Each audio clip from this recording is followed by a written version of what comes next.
بلوچستان کے 142 high risk union councils میں آج سے 7 روزہ خصوصی پولیو مہم کا آغاز کر دیا گیا ہے، جس کے دوران 7,30,670 بچوں کو پولیو سے بچاؤ کی ویکسین لگانے کا ہدف مقرر کیا گیا ہے۔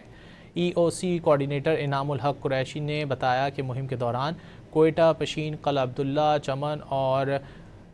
برشور کے علاقوں میں تقریباً 2,700 پولیو ٹیمیں گھر گھر جا کر بچوں کو حفاظتی ٹیکے لگائیں گی۔ انہوں نے کہا کہ ہائی رسک علاقوں سے حاصل ہونے والے ماحولیاتی نمونوں میں پولیو وائرس کی موجودگی تشویشناک ہے، جس کے پیش نظر خصوصی مہم کا انعقاد کیا جا رہا ہے تاکہ بچوں کو اس موذی مرض سے محفوظ بنایا جا سکے۔ انعام الحق قریشی نے والدین سے اپیل کی کہ وہ اپنے تمام بچوں کو پولیو سے بچاؤ کے حفاظتی ٹیکے ضرور لگوائیں اور پولیو ٹیموں کے ساتھ مکمل تعاون کریں۔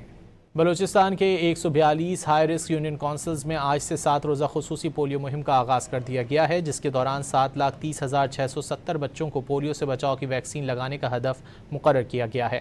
ای او سی کوارڈینیٹر انعام الحق قریشی نے بتایا کہ مہم کے دوران کوئٹہ، پشین، قلعہ عبداللہ، چمن اور